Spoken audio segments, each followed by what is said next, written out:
Hello, this is the HR portal. You just click Departments and Human Resources to get to this page. And then you click Employees. See the employee for this option. This is the employee onboarding and offboarding feature with the date of joining, birth date, phone number, and department details are provided. We're going to click the onboarding button icon, and it shows onboarding activities of the employee, Amanda.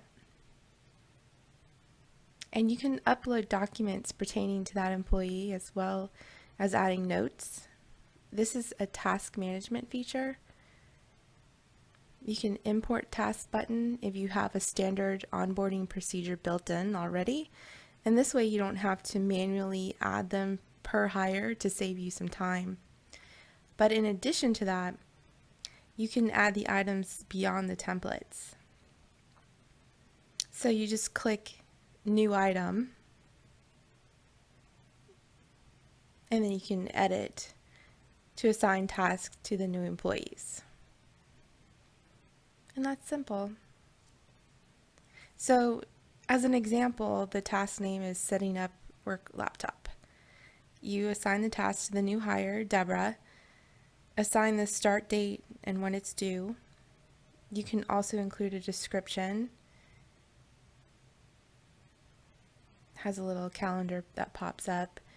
And then you click Save. And then Deborah gets a notification. And then she clicks on the tasks, and the same window pops up for her to review. And she can update the status or add more details in the description box. She can change it to, she can say completed or more details, or just say completed or in progress in the drop-down box. And then the priority level should be set as well. And then you save it, and that's it. And that's how you manage tasks.